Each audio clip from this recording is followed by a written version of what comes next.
We are recording the interview of Byron Shatzley. This interview is being conducted by Lucas Schroeder, David Barry, and James Hale from the Wright State University's Veterans Voices Project. Also in attendance is his wife, Carol Graff. This interview is being recorded at Byron Shatzley's home in Beaver Creek, Ohio. It is 2:33 p.m. on 28th of June 2017.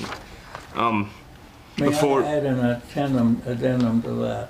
You was just Byron. Byron. And I am more commonly known by Lee. Okay. Rather than just Byron. A lot of people, I've had people argue, hey, you know Byron Shatzley? Hell no, I know him. Is he in relation to Lee Shatzley? Type of stuff. So if you really want me fully identified, you should have the Lee in there. Yes, sir. Before we start off the interview, I'd like to thank you for your service and for taking your time out to conduct this interview with us. So first off, where and when were you born? In West Milton, Ohio, at Union Township, Miami County, 29 May 1920. All right. So who were your parents and what did they do? My father was Ira H. Shatzley, who was the township clerk, now a fiscal officer of Union Township, and he was also an insurance agent and notary public on the side. Okay. And my mother was,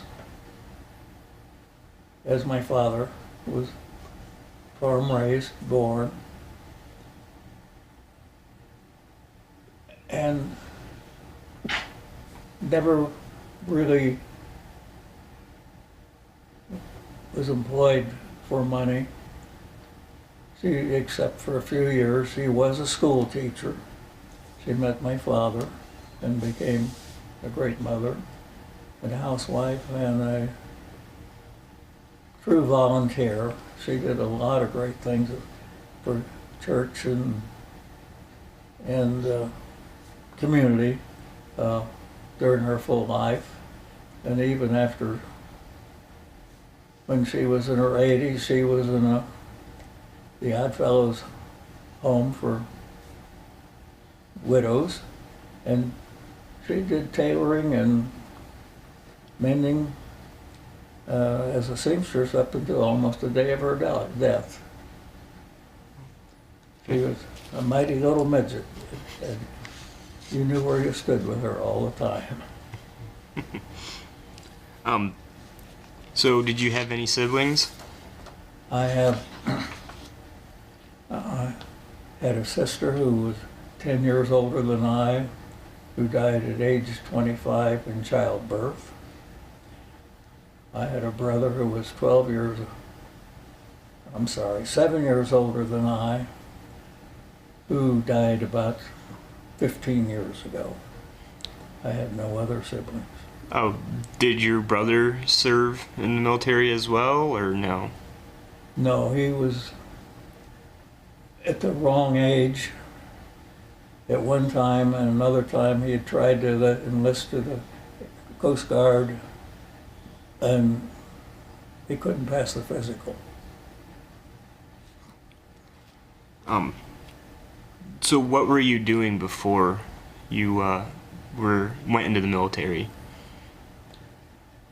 I was in pre-law at Ohio Northern University. I'd had 2 years of junior college at a small college in Van Wert called Giffen College, and then I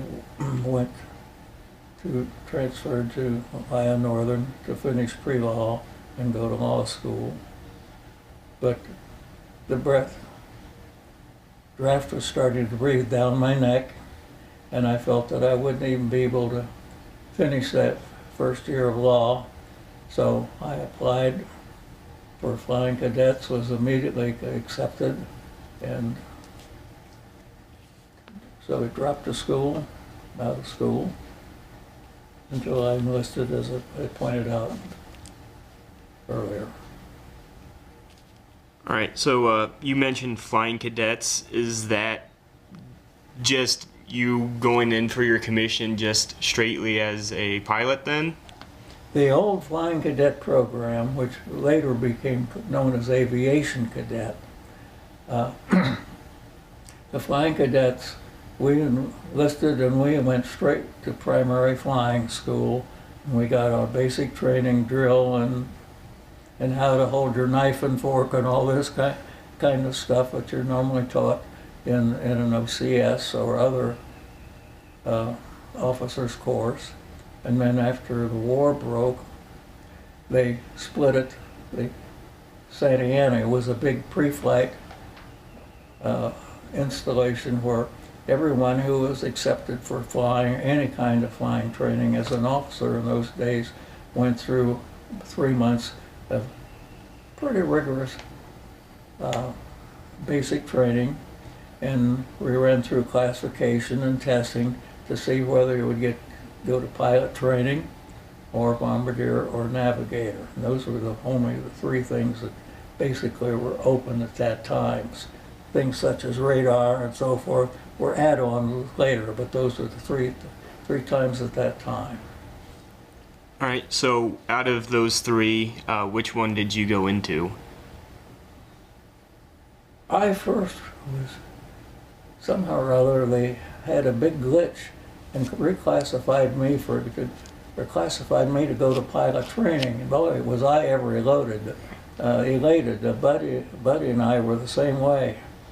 And then one day we got a call to go to the orderly room, and someone or other had loudmouthed that knew we had both washed out as pilots, went to the squadron commander and snitched on us. So that was when we were informed about it and said we were going to bombardier school. Okay.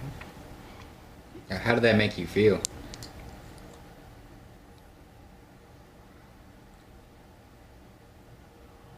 Then I was disappointed, but not overly surprised. Looking back on my career, maybe it was a good thing. There's a lot of people who were in my pilot class who did go on. They flew World War II. Many of them didn't survive because they were some of the first on the scene, because the graduation would have been February 1942, and that's when kids, we were all kids at that point, right out of flying school, were going into tactical units. Some of them didn't come home. Some of them never got beyond other training because of high accident rates. And then some of them did go on to retire. Some retired as lieutenant colonels. Some of them retired as lieutenant generals. So, but we were pretty well weeded out till the end of World War II. Our careers were pretty well set then. You're either going to go back to being a civilian, and of course they passed the GI Bill at that time, which was very attractive. Some of them stayed in. I stayed in because I got back from Europe too late to go back to High Northern that year. I was going to have to wait 6 months to a year because they had a big waiting list at that time. So I just stayed in, and I liked it. And I was fortunate enough to get assigned here to write Pat under General George Goddard, old Colonel Goddard, aerial photo, and that's what really set my career. Okay. So, when did they give you your commission then? Was it after you completed bombardier school, or was it during the school, or? No, at the end of the flying training, at 27th of March, we had the usual parade and decorations and all that, and we received both our wings and our commissions. And many times I already had the assignments to go for further training with tactical units. Okay. Do you want to talk a little bit about what bombardier school, like entitled, like was it just specifically your job as like commanding a bombardier plane, or what did that school all entitle to? Well, the first thing, you had to pass a security test before they could even let you look at that thing in those days. And as soon as the clearance came through, they put us on a trainer. It was about 6 feet high, driven by a motor. They had a bomb sight on it, which controlled the thing. And you had another student driving it, steering it, and this thing just moved across the floor to a target. And you used the bomb sight.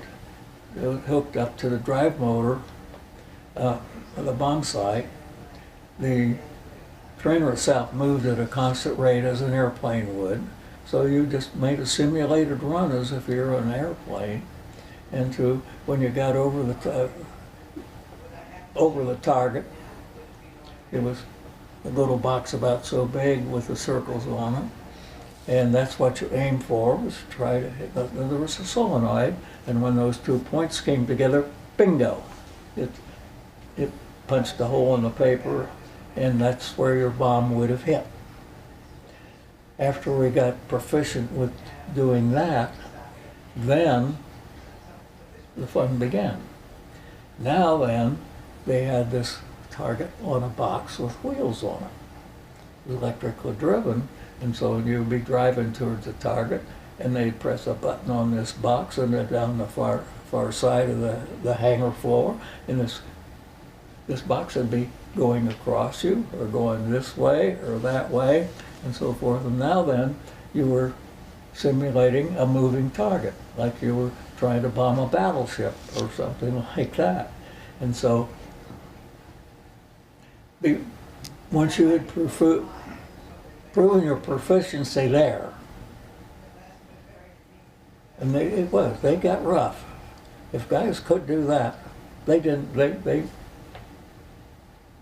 just went back to being enlisted. They found another job. They were not going to waste any time with them. But once you passed that, then you would go airborne, and they used to use, I forget what it was. It wasn't a converted cargo. It was a converted cargo plane, which they had used for bombing training until they developed the T-11, which is about the same as a C-45, which I'm sure you're familiar with, but it had the bulbous bombardier nose and bomb bays back there instead of passengers. And they had these 100-pound blue minis, which were basically a piece of stovepipe, really stovepipe, with a rounded nose on one end and fins on the other, filled with 100 pounds of sand. And in the back, there was a trigger assembly, which they put a shotgun shell. And so when that bomb hit, the impact fired the shotgun shell, which fired about 2 or 3 pounds of black powder, which gave you a puff of where your bomb hit.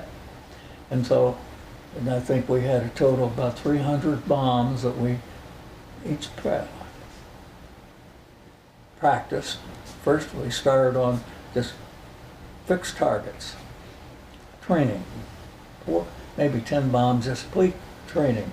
The next bomb, 10, you went for score.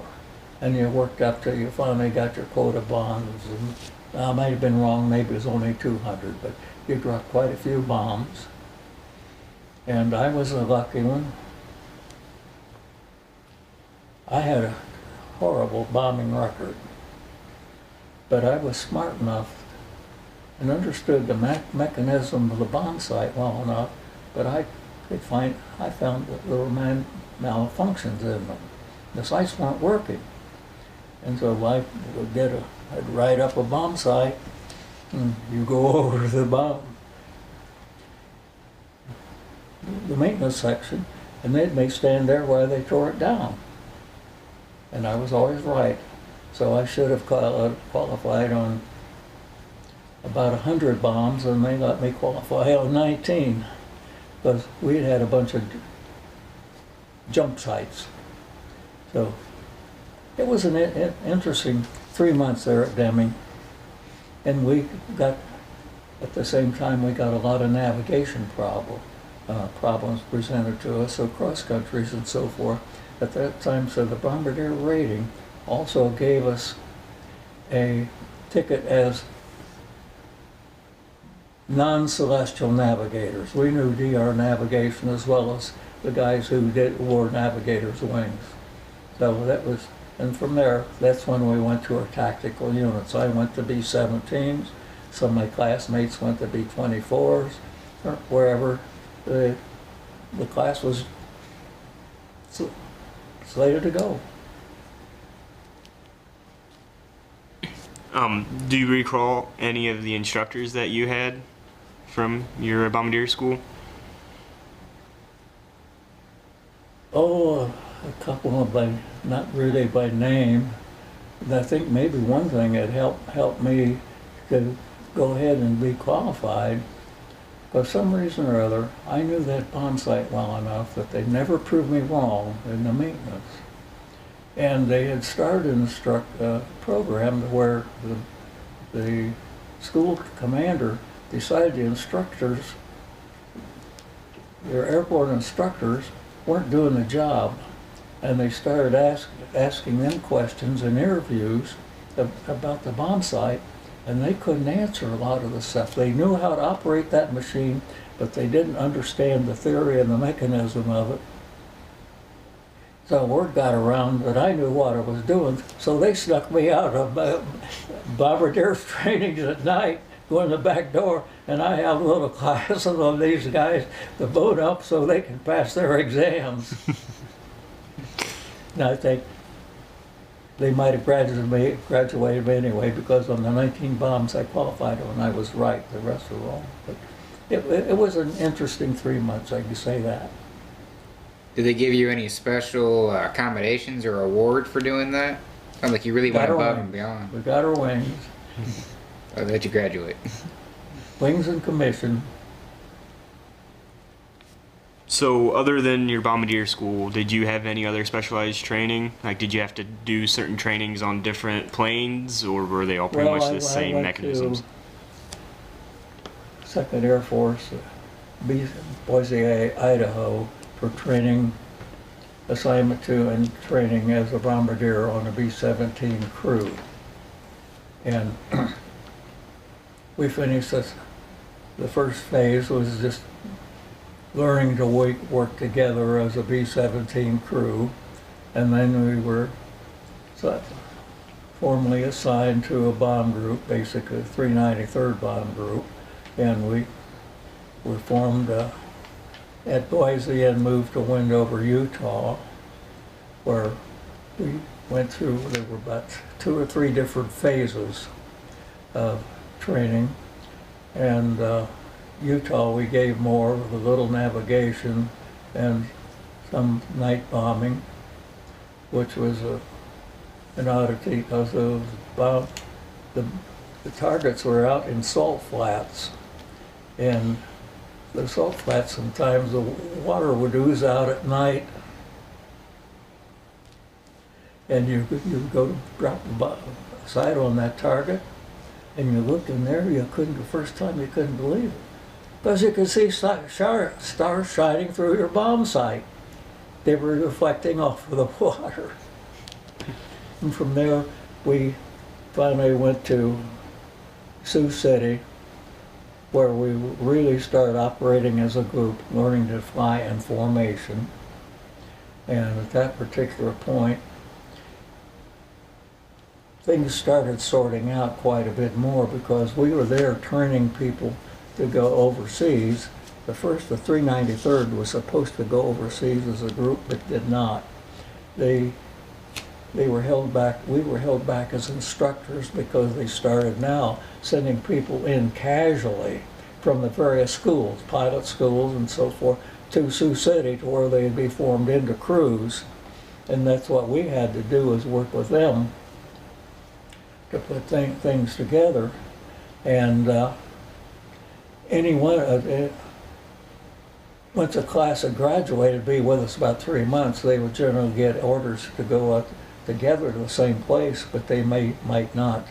They'd be, because by this time we're talking about 1940, early 1944, late 43, early 44, mid 44, when the war was really rough in Europe, and the attrition rate of heavy bombers was really bad. So they wanted to expedite the crews through, and they sent them over as casuals.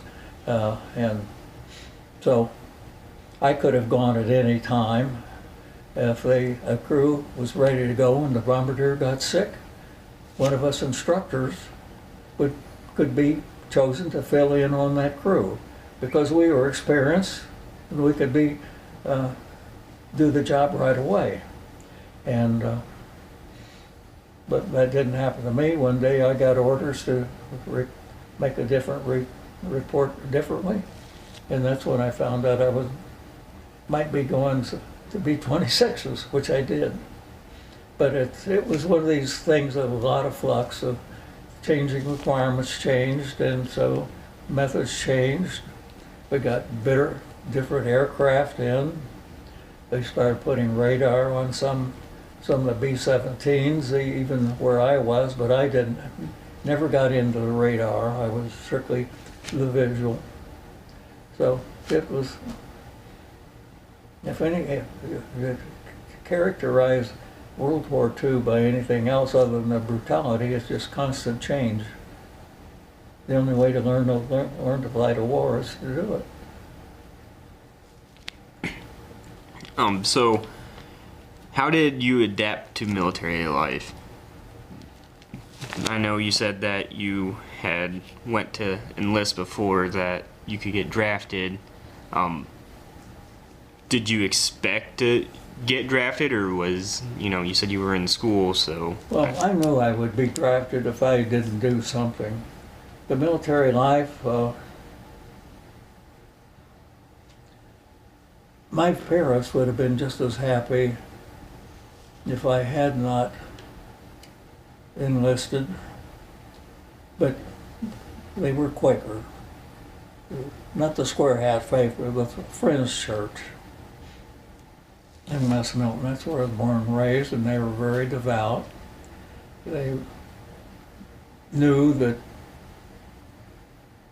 I was going to go into the military one way or another anyway. They would no way stand for me claiming conscientious objector, which some people did. Most of the Quakers did not. Some of the other people did. Some of my high school classmates did, and they were kind of ostracized through that small town for a while because they didn't. So I'd been around some of friends and family in the military enough. I knew what it was, and so I reacted reasonably well to the discipline. I liked the regularity of it, particularly after the almost 3 years that I had in college. I worked my way through, and so when you're work to eat and sleep as well going to class, you get down to a routine. And so the military put some regularity in my life in a different way. And respect, I had a couple of my mothers were first cousins who were military. A couple of them have been West Pointers, so a little bit of that tradition rubbed off on me too. So I had no problem to it. They probably had more problems with me than I had with them for a while. So gonna shift more toward your wartime experience. So where overseas did you serve at? Where overseas did you serve at? Where I flew combat? Yes, sir. I was in Europe. Like I said, when I left Sioux City, I was going to a redistribution center at Salt Lake City, and that's where this was taken. I went out there and had some time. My wife had some leave coming, so she came out there for a couple of weeks before I left. And the only clue that we had was that most of us who were put on that levee, if you will, were experienced instructors, either from the basic training commands or, as I was, in the transition schools, because the heavy losses overseas, they didn't have time to go through a lot of training of new people. So they sent a lot of us overseas to be taking over the leadership positions. And even though we didn't have the rank, we had the experience.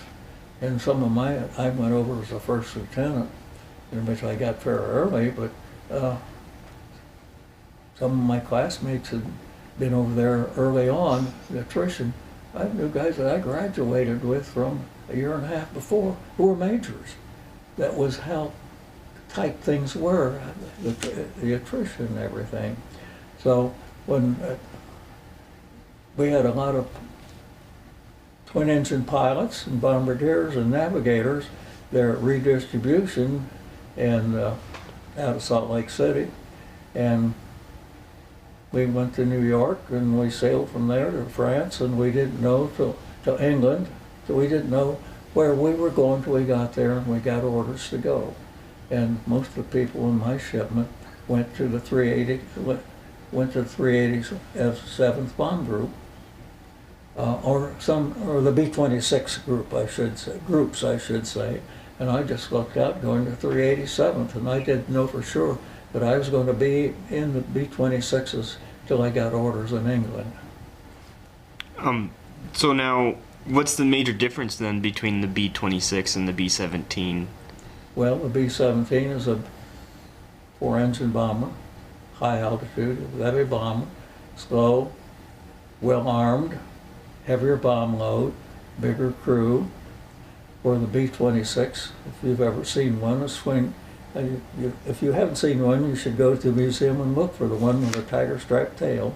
It was a twin engine that flew at altitude 8,000 feet, which is in that bio I gave you. And we did not bomb in large formations. We didn't have a lot.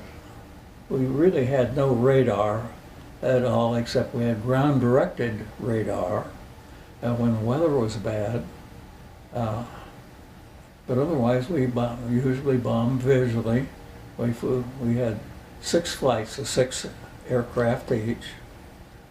And when we got to the combat area, we broke up the formation, and we hit what we called the initial point, is where you're ready to start your bomb run, which is about 20-some miles, or about 7 minutes from the time you hit that first point to a bomb released and away from the target. But in that 5 to 7 minutes with the B-26, we were very maneuverable. We went straight and level, 25, 30 seconds. They could turn about that much, so forth, and then turn left, the other parallel to the target, come back in and roll out, and you pre-computed all your data for your bomb site for that mission, so it was already preset. So when you rolled out on that, and the bombardier was the one who called the shots once you hit the initial point. He could either use the autopilot, which I hated. I didn't want to bother with it. I had too much to do otherwise, but I had a pilot who just flew the airplane. He flew at airspeed and his altitude, and he followed what the PDI. The PDI was the pilot's direction indicator. It either went left, or it went right, or stayed still. So once you get over there and you wanted the pilot to, you'd fly the heading, you put him on, you'd tell him to turn. You'd say left or right, right, so there'd be no confusion. And when you finish with that, say a right turn, right, right, PDI. At that point, he leveled it out till they had that needle, PDI needle pointing 0. And that's the course that he he didn't worry about flying a course. He kept that needle zero till you told him left. He took left and said PDI. You follow all that way till you get to the target the same way. Then you finally run. In the meantime, you'd already opened the bomb bay doors so that your 5 wingmen behind you, they were there watching everything you did because your bombs were the marker. So you'd roll that out and you had the preset data, and I usually had about a 30-second run. Because he leveled it out, all I had to do was uncase my gyro, center the bubbles, which got the sight on, correct the crosshairs were already pretty well stopped because I had pre-computed the dropping angle and the speed of this disc there, so that all I had to do was to get those crosshairs on, put the trigger up, and the bombs were gone. It was just something you could not do with a B-17 to move formations like that. It was never steep banks, but they had to be coordinated terms. And when the one difference that the bombardier did from all the other 5 bombardiers flying on him, the same with the other flights, we always set our bomb load to salvo. Normal loading would be about 400 or 500-pound bombs. That's 2,000 pound of bomb. And so you salvoed, so when the other 5 guys knew, and they saw that stick go out, they knew they hit it too, because they were just flying our formation. And usually we might have, here's 1, 2, 3. Number 4 would be another bombardier in training, deputy lead, and then he had wing on him. And in the front, we had leaders. We had both a navigator and bombardier together, and the wing aircraft just had a gunner up there.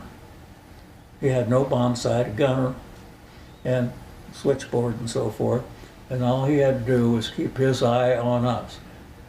We might be getting a fighter attack or anything else. You didn't pay any attention to anything but keeping that airplane on the bomb run. Once those bombs were out, then you just followed the formation wherever it went. If you were attacked by flak, okay, you were attacked by flak. And that's where the lead bombardier then took over quite a bit, because we had studied the flak charts. We knew what the course was going in. We knew what the course was going out, but we knew where the flak was, so we had the option. If we knew we'd be flying into a heavy flak area, we could change their exit on the thing. But other than that, that was pretty much the bombardier's job. What is a flak? Flak? Yes. Oh, that's Flieger something come on, and it's Germany. Well, the flak is your anti-aircraft artillery. Your 88 millimeter was the big one, and 105, and then I think the Germans, we had 155.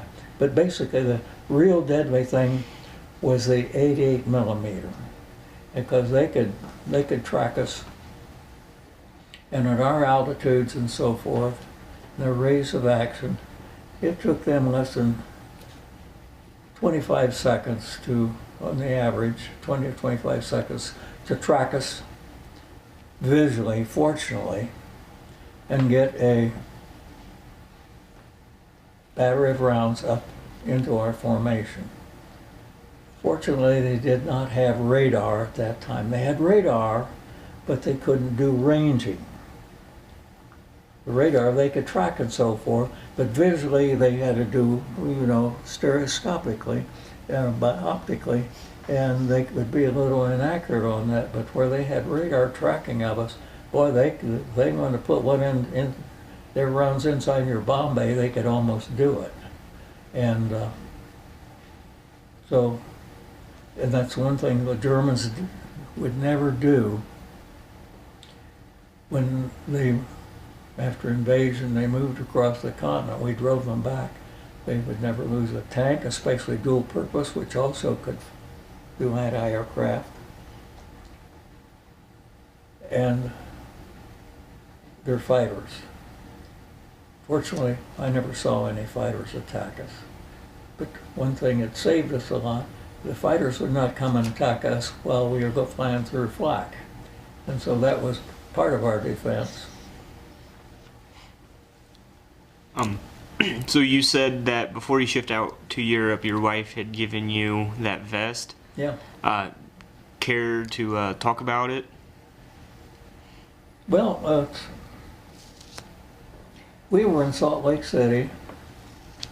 As I said, she had come out. She had time off from work while I was out there and thought I would be there for reassignment for a couple of weeks. So we did a lot of sightseeing around Salt Lake City. And one evening, walking down amongst the tourist shops around their great temple out there, there was this females, women's store with stuff in the window. And Cora was her name. She had kept saying, hey, what kind of a thing? I would like to give you a gift before you go overseas. We'd been married just about a year.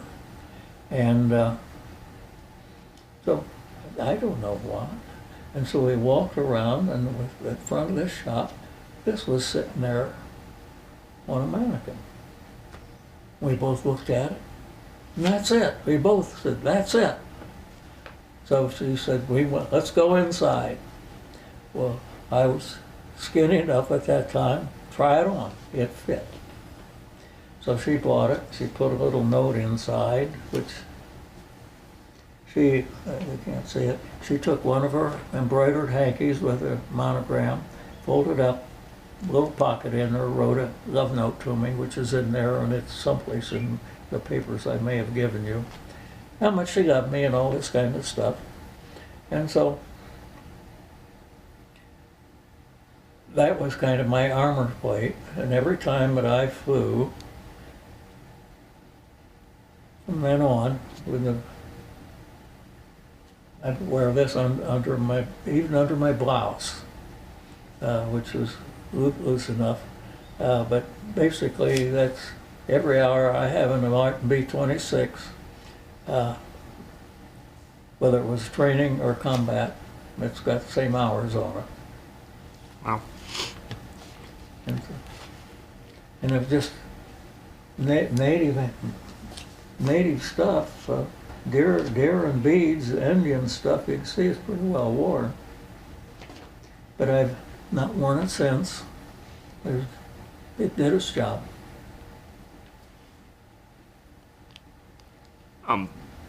Oh yeah, I did wear it. I flew home. I did fly every time I flew till I got home. I wore it, but other than that was combat. So, back to your wartime experiences, how many actual combat missions did you fly on? 40. 40. Do you want to elaborate on any certain ones, or? Well, the last one happened to be the last mission that the 387th Bomb Group flew, and I led the group, and we had the squadron navigator flying with us at that time, that particular day, because he wanted the mission, and the weather was forecast to be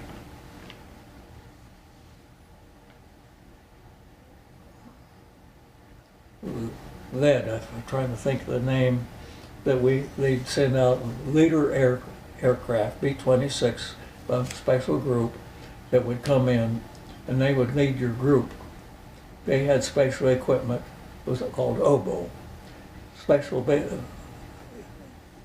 that tracked them to lead, and we bombed on them. And when they did that, they had to dump the last two of our aircraft, wing aircraft, only 4 of us. So make room for the oboe they would come and join us soon after takeoff, and follow us to get to the initial point, which was at that point would become their point that they led. No more evasive action, so forth. Of course, at this particular point, the weather had in enough that flak didn't bother us as much because it still wasn't radar controlled. So they would lead us in, and that's when the fighters would come in on us. And as a funny thing, that last mission, one of our wingmen had got on the radio, and the oboe guys, once they saw you were going to bomb visually, which we had decided, the navigator decided, hey, we can break this group up, we'll bomb visually, because the target we could get to. And so we'd broken up, and the oboe guy had the option of staying with us or going home. And so he started to peel off, and somebody said, hey, there's a fighter on your tail. All of a sudden we had a guy back on our tail again. So we did bomb that visual, and that mission had a good run, 0-0, which means you're on the target, both 4.5 and so forth. And so that was the last group of the 387th completed, as I recall. And that was pretty much the end of the war. This was in May 8th, or, well, the ED was May 8th. No, I guess in April, I forget the date, it's not long. So, the last, I never flew in a B-26 again, except when I was still in Europe. I came home from Europe. The B-26s were mostly taken out and blown up. They didn't want them anymore. It was a good airplane, but it was not like a B-25, which anybody could fly. And the B-26 took a special pilot to really handle it and trust it a little bit like, I don't know, trusting an unruly mistress, I don't know. But it took careful handling and understanding what the airplane liked to do and didn't like to do, and let you damn well know if you didn't do it right. So obviously you could switch out between crews at any time, but you were pretty much with the same crew for the majority of your tour? Yes, we assigned a crew, same crew all the way through for the greater part. Sometimes, most of the time, the B-26 crews come in intact from their training, from the time at Barksdale, wherever they were, rather than being formed up in Europe. They went over as intact crews, pretty well trained, because I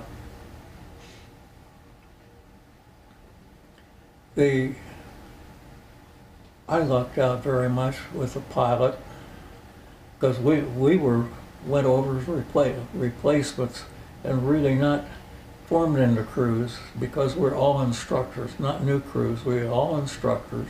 Turned out that we had discovered when we were at the replacement and before we got on the ship, we were almost all B-26 trained, at least the pilots. And so we got to Europe, to the 387th. It was the first group to move across the channel after the invasion, and they had just moved to a place called Chateaudun, southwest of Paris. And that's where we replacements met them. All instructors, and we walked in, and some of the guys walked in as first lieutenants. They reported into an operations officer. The guy was a major. He'd been one of their students when they retreated B-26s back at Barksdale. That's just the way the thing worked. So the first thing they did, they just loaded us all up in B-26s to give us a tour of the local area. Navigation was different, the maps are different, Europe looked different than the US, and was a different operation. We then had to learn the different operational control procedures and what our patterns were and so forth. And so after one flight or two, and we flew with different pilots, different crew members, and then the squadron commander, who was an old guy, at least 25 years old, the rest of them are 23, 24, went around, and I was a senior first lieutenant. So he, bombardier, so he was forming crews, and he said, and he was really a #1 bombardier supporter, as was the group commander. So he went to me and says, Shatzley, do you have any idea who you want to fly with? I said, sir, I've only flown with one pilot, and that's Paris. As far as I'm concerned, he knows how to fly that airplane. He said, okay, you're crewed up. So, fine. Got the rest of the crews, and then before he ended up, he said, incidentally, I finished my missions, and so you two have got my crew. His crew had flown about half their missions with him, so we were lucky. We got an experienced flight engineer.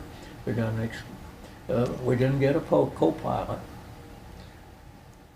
That was picked by the pilot from the person we got to know on the trip with us. We had a tail gunner, and so forth, who knew what the drill was, enlisted men, so we had a hell of a good crew, and was very experienced, and we learned a heck of a lot from those enlisted men on how to handle things. And one of the biggest disciplines that we used to have in training in particular, and once in a while people would complain about people getting on the interphone when the bombardier and the pilot weren't communicating. Especially happened in the 8th Air Force, a lot of gunnery. Hey, when your lead crew, you don't open your mouth when you're on a bomb run. So that's the thing. We had enlisted men who knew exactly what we were doing, where we were going, when we were going to go, and we briefed before every mission. We knew the other 5 crews we were dealing with because we went to lead crew briefing, and so we got all the airplanes on the flight line, got the pilot and co-pilot engineer, the 3 of them together, and we briefed them what the mission. They had already got mission briefing, but we had an extra briefing as lead crews, so we told all those guys exactly where we were doing, and our enlisted men helped get their enlisted men. Here's the way you operate that thing, your position in combat. And that was especially good. We worked very well together. So, do you stay in contact with anyone that was in your crew then after the war? Somewhat. Ran a few up into a few of them. Stayed in the Air Force, including enlisted men. And Carol has met the co-pilot, but so far as I know, there's only one other person of our crew that's still alive. I know for a fact that all the rest of them are dead except a radio operator. And nice guy from New York, Howard Weingrove. Who, if he's still alive, we correspond a little bit, but not much. He's probably a multimillionaire who's a financier, did very well. Nice person. So when the war ended, you stayed in because you were commissioned, or when the war ended, did you want to get out? Well, I think I said earlier, I came back from the wars, and as soon as the E-Day occurred, they started some drawdown to people they knew would probably not be deployed because they just finished a tour. But in some cases, with a shortage of experienced bombardiers, after I came home and had returnee leave and so forth, and went up for reassignment or discharge, there was a good chance that I would have been transferred to a B-29 group. Because really experienced bombardiers could sit up there and take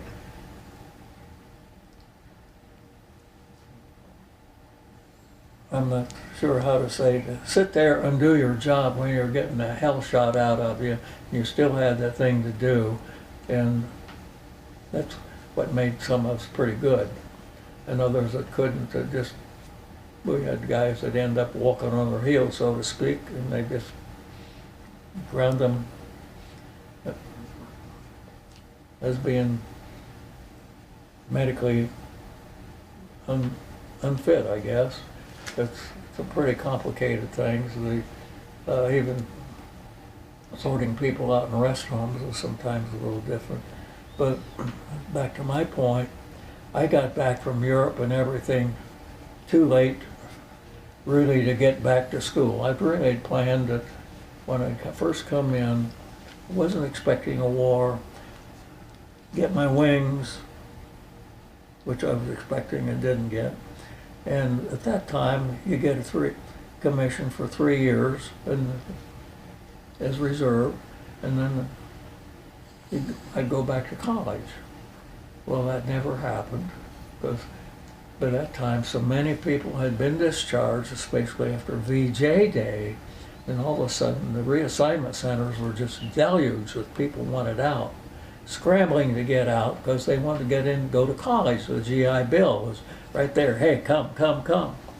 And so I knew I didn't want to go in and get into that queue and not knowing what I was going to be doing for income. I had a wife. So I just stayed in.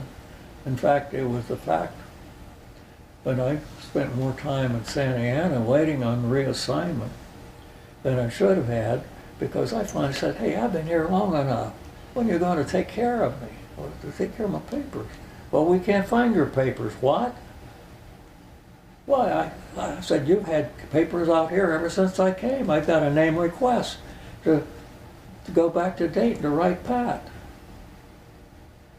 What? I don't see it. Somebody said, hey, we got a file on reassignments. Yeah, I'd been parked there and they were so damn busy discharging people that they weren't paying any attention to us guys being reassigned. So yet that afternoon they got orders from me, and Cora and I jumped in our little old Ford convertible, drove back and reported in here. So it was just one unholy mess. And you go into downtown LA and you would just see GIs all over the place.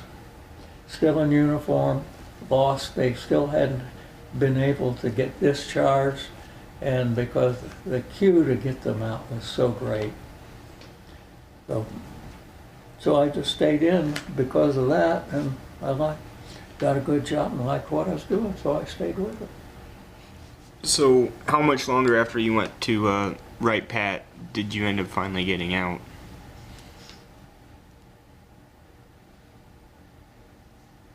Well, I went to Wright Pat in the fall of 1945.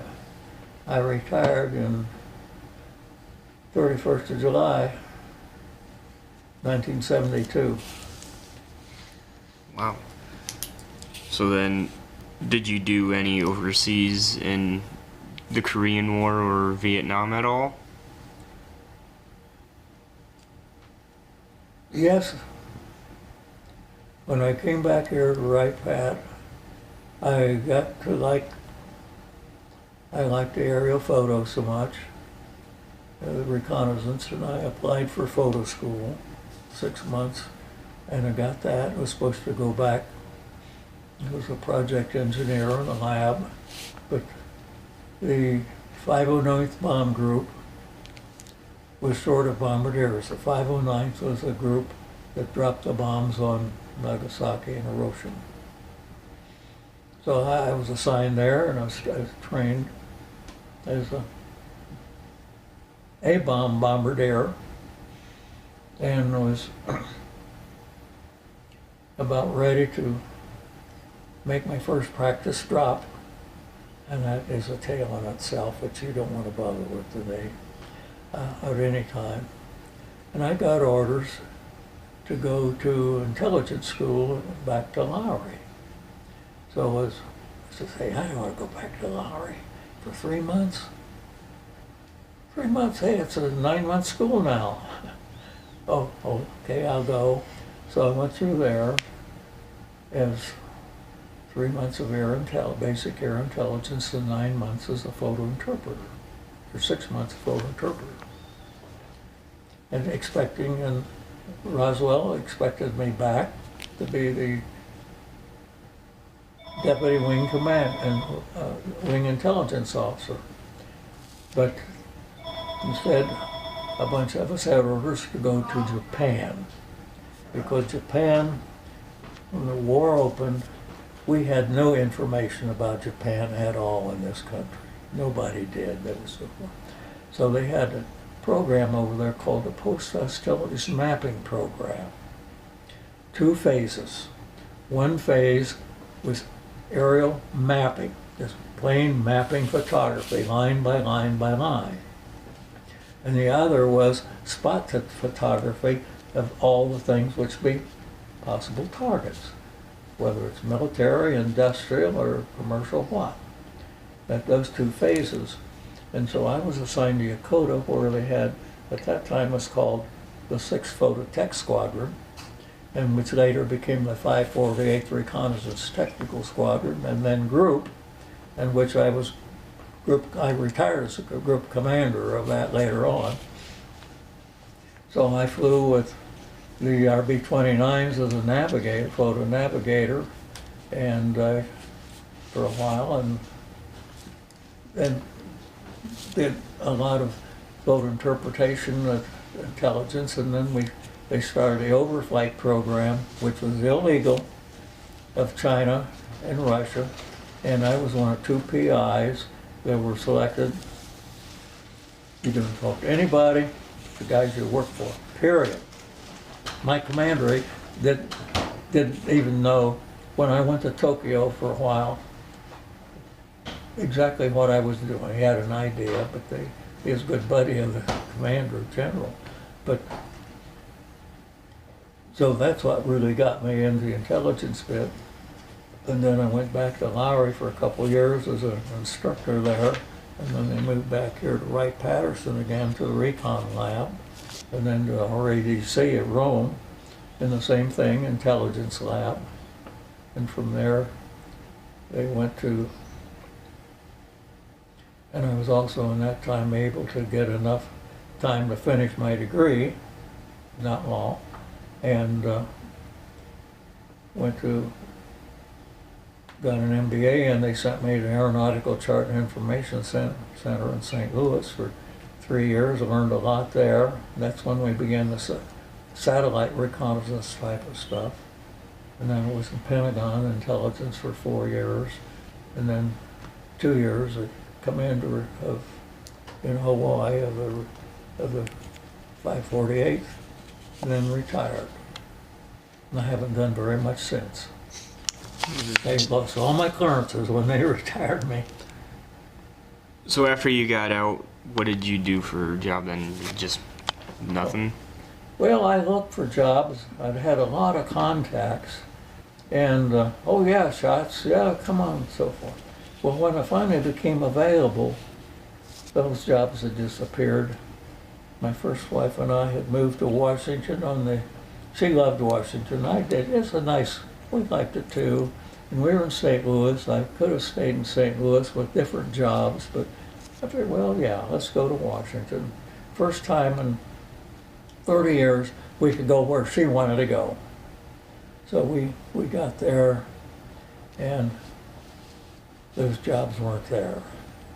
I did a little while, sold car wash equipment and did pretty well until the Chinese turned off the gas. Dealers weren't buying car wash equipment. So, and I tried a couple other things. I didn't like it. So we decided to move back here. So we came back after 2 years and had a good 5 years until I lost her.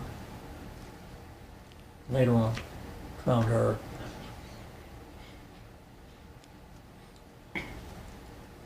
So how would you say your military and your wartime experience affected your life? Now, what was the question again? So how do you think your military as well as your wartime experience affected your life?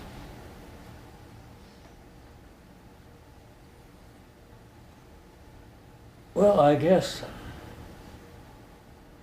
not to be flippant, but I thought, who was it? Was it MacArthur?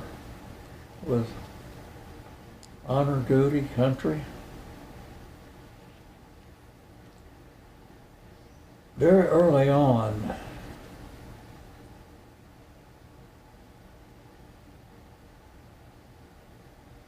I took the military training. I understood the discipline, the need to do things to cooperate and get together.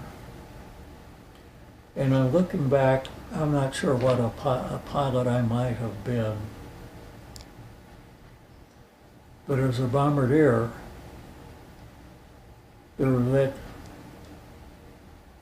in each of those combat missions, not done especially, where there were at least 6 airplanes directly depending on you. At times there would be 18 if you're leading a box, or 36 if you're flying the whole group in on a target. And with average of 6 to 7 men in every airplane, plus each of the 12 leads had a couple extras. So you were responsible for up to 36 airplanes and at least 8 times that number of people. And if you went out and you screwed up a mission, and it was a critical mission, and you had losses, you wasted people's lives, and somebody else had to go back and hit the target you missed. So at that particular point,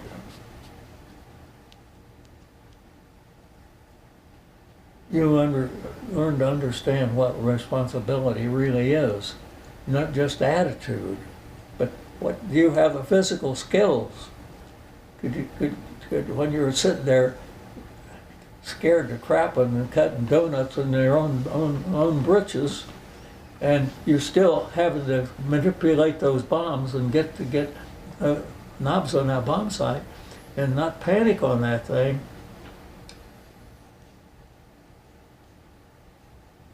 That somehow kind of takes.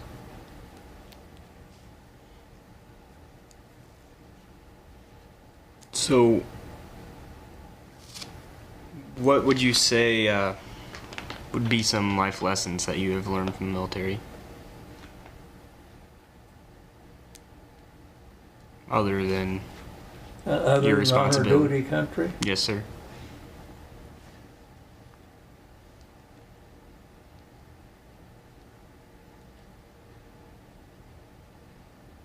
Do things that's really tough.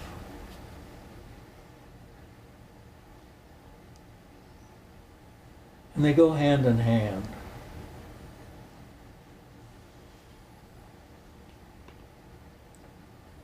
Don't overestimate your abilities.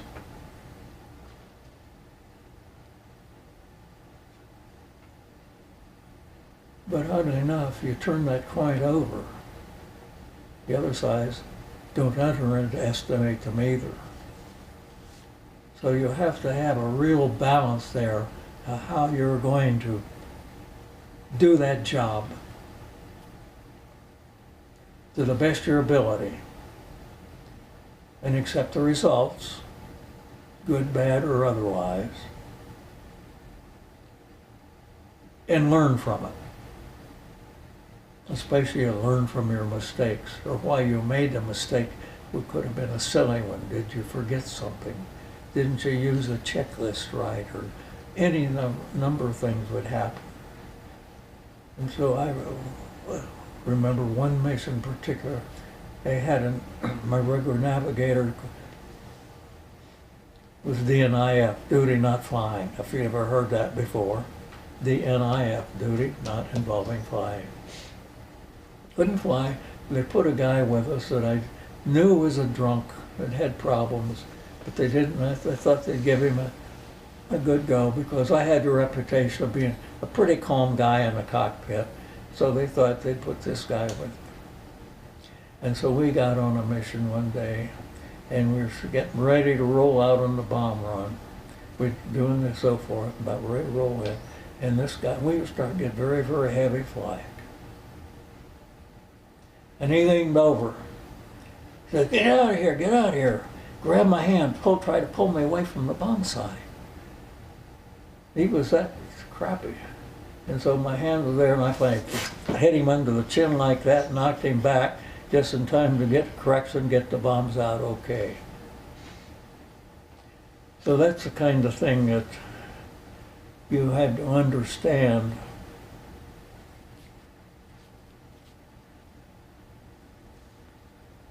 How do you control yourself under adverse conditions? And that was the worst. And I'll tell you, that's the last time that man ever flew, as far as I knew, because I reported, said, "This guy is flak happy, he doesn't belong here, get him the hell out." And so many times they're bringing new bombardiers in and not working with the crew too well, or other crew. They put them with me because I told them, "Hey, look, whatever it is, you're going to have to do that job. And don't get excited. It's a tough one not to. And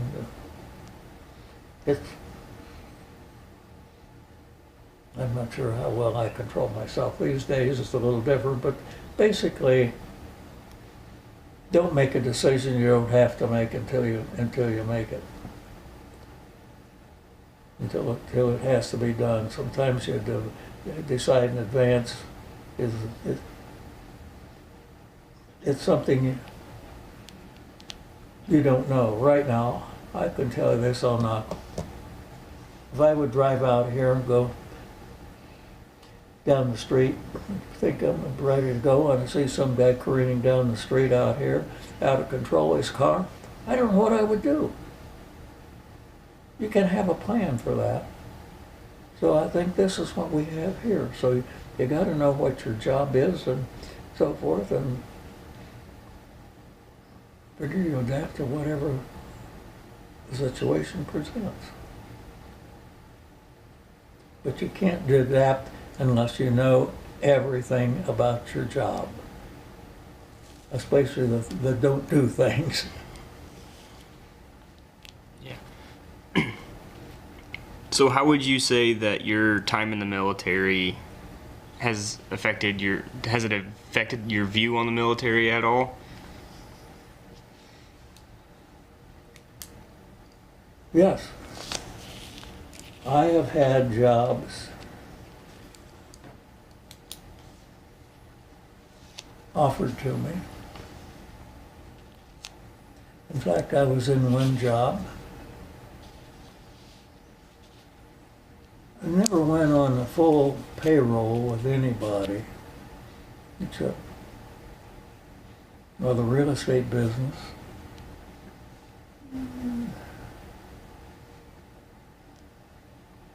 I'm not sure, having been an agent and a broker myself, as well as core being in the business,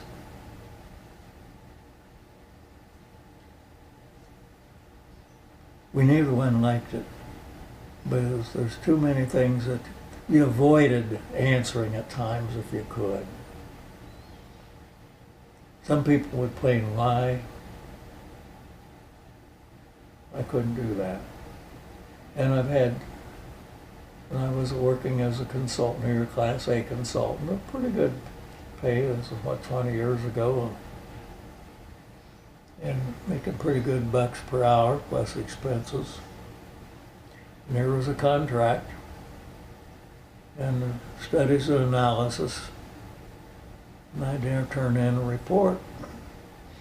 And the guy who was the contractor, the leader of the contract, oh, I can't, we can't use that. Why not? Well, here's the way I want you to rewrite it. Okay, can't do that. Why not? Because, well, is it true? It says yes. Yes, it is true.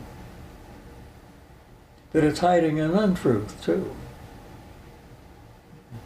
So, I resigned one account, and I just haven't sought anything since, and I haven't been sought. Maybe the word got around, hey, don't screw with this guy, he's going to do it his way. Maybe that's it. Maybe it is. I'm just going to do it my way.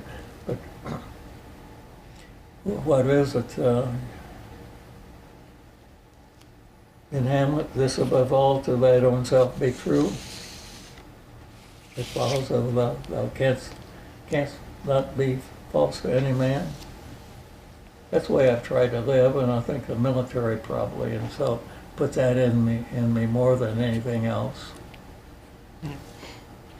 So we're coming on to wrapping up the interview. Are you a part of any veterans associations like the VFW or the Legion or anything like that? No. Okay. Do you have anything that you wish to tell for future generations that will view this interview? Well, to answer your other question, I am a member of Military Officers Association, this publication. I was one of the charter members of the Armed Force, AFIO, Association of Former Intelligence Officers. They're not brotherhoods. They are just continuation of your continued career as much as you can be. We can contribute. A lot of us no longer have clearances. We know how we can talk with each other about some things. But we are also very, very careful what we do say in the presence of other people, because it doesn't take very much at the time for one little thing to tell somebody else who is listening carefully exactly why they're listening. So the only other activity thing is, of course, I've been a member of Rotary a good number of years, past president of the club. Could have been district governor, but didn't want that responsibility. She's been a great help in everything I've done. And so I guess I go back to Polonius's advice to himself. To his son, is above all self, above all to thine own self be true. And then I go back to the honor, duty, country. Yeah. You didn't add that you were very active, the retirees office at Right Pat and the VITA program, which are extensions of your public service. Yeah, well, yeah, thanks, Caroline. Yeah, after about the time I was quitting working, I'd always try to do my own taxes and got a lot of experience, and they started the VITA, the Volunteer Income Tax Program, and this was about 79, 80, I forget, maybe a little earlier.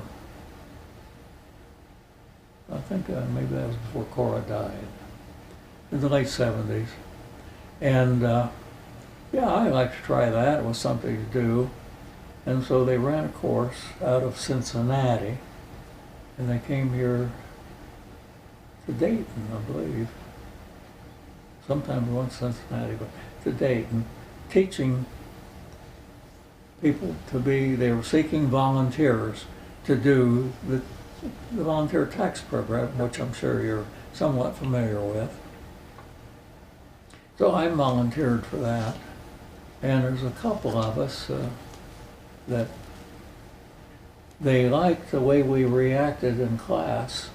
And when we went out on site working with people, they'd come around because they were wanting to see what people were doing, how we handled our customers or walk-ins and so forth. And so, yeah, we liked it. We called in for interviews and about the thing. The next year came up, and they called us in. And we called us, will you be willing to serve again? Yes. Would you be willing to instruct? What? So there's a couple of us. They had invited us to be the instructors for IRS. So we were called to Cincinnati, went through a refresher course, and how they wanted podium behavior and so forth, how to instruct, as well as the tact and so forth. And so, yeah. So what we did, then we came in, we were doing the instruction here for IRS. They had a program out here in the base they were doing to help the base people. And we got connected to the legal office. We started teaching the courses for them. And so I guess I was teaching about 3 or 4 courses a year. That was a week long each. So the month of January was a little bit of December, but the month of January was pretty well taken up doing that. And it was,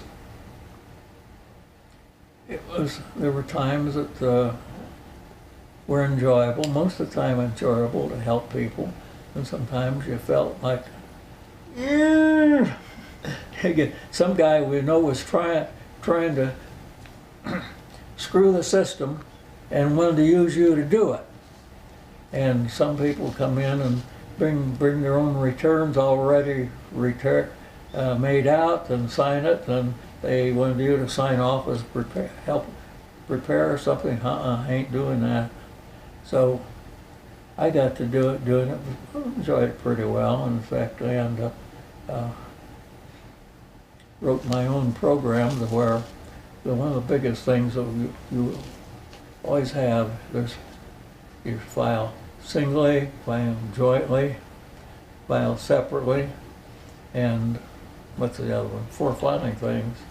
And so I wrote up my own program on Excel, which I call the 4-way, in which a lot of people, so I could have it all set up and I can do everything for a personal. I can't get into business or anything. I didn't intend to. It's pretty complicated. But for somebody, you just go, you come in, either of you come in, you want to help with your taxes. You give me all your income and expenses, and your number depends. I can fill out your return, and I'll tell you whether you want to file married separately if you're not married, or you're married filing separately, or you're going to file jointly. If you file separately, how do you have 3 or 4 kids? How do you split the kids between you two to minimize your individual splits and so forth? And so that's been a lot of fun too. I'm not doing that as much anymore, but that was a good service that a lot of people really appreciate. And then there are other people, you know, but I'm not doing much these days. All right. So is there anything else that you wish to discuss that you haven't talked about yet? I know we're running a little bit short on time. No, that's fine. All right. I mean, is there anything I should ask Carol? I know. Well, one thing is something that I will mention at this particular point. As I said, I was raised in West Milton, my parents would have been just as happy if I had not come in the service, but they were very supportive that I did, and were very proud of me. They both saw me go into the service, become a full colonel, and get married, have children, good friends, and doing well. And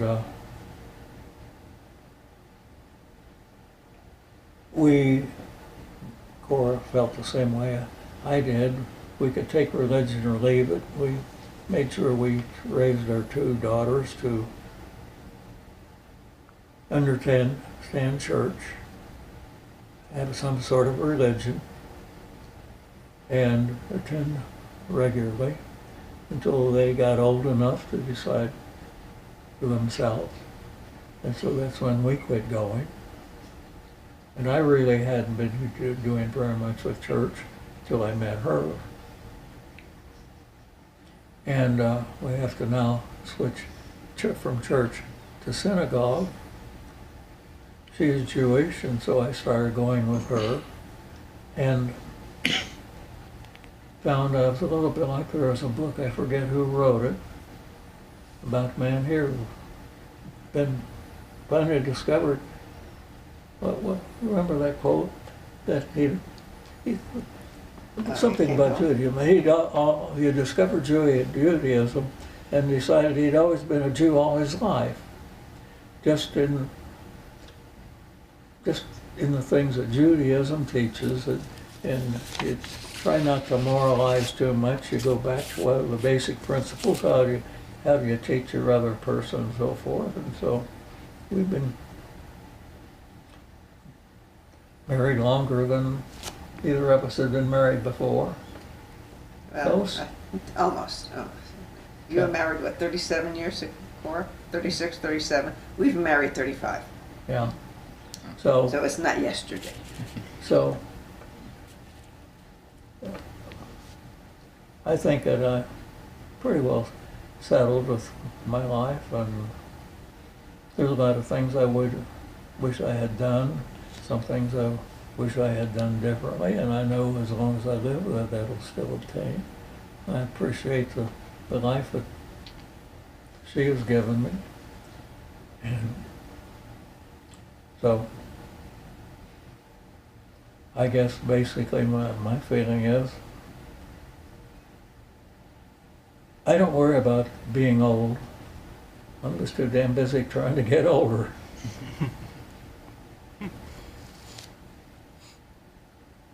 That's about, one little thing here I did mention. In one of the missions I flew, I changed out a little bit. I think it's on the list if I've given you the missions. In the 25th mission, I believe it was, during the Battle of the Bulge, we got hit pretty hard, and I got hit in the butt. And that's the one mission, as I intend to mention to you. Every time in the Norton, in the B-26, there was nothing under you really, maybe just a little box of a seat. But the nose wheel's under there, no armor plate or anything. So we'd wear some armor plate and flak suit. But I'd always try to take a piece of flak and put under me, flak suit under me. And this one mission we went out to and knew it was going to be rough. And the airplane we had designated wouldn't check out. We had to go to a replacement. So if we got to a replacement suit aircraft, all the flak suits had been stripped. That's what happened then. Every mission, people would go to planes that they felt weren't going to fly and took extra flak suits. And so this day I didn't have a flak suit under me, and that's when stuff really went bad when stuff was coming through the plexiglass, the hole big enough for that, and one up coming under the bomb, under my butt, just as I started the bomb run. I don't know how I did it, and I remember the target, the railroad bridge at Sinzig alongside the Rhine, had hit just before I made my final thing. And I still got the edge of the bridge abutment, but my aiming point was 300 feet off. And so I really hurt.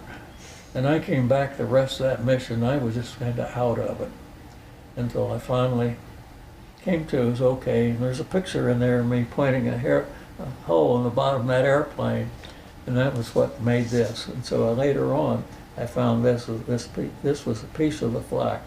I don't know whether this is the one that hit me or not, but it came through at that same time. And so I did have a pair of, I always wore ODs under my flying suit. And you always wore the ODs because if you had to get out, they looked like just ordinary clothes and so forth. And there was a hole in those breeches, so forth. So that's a piece of German 88 millimeter.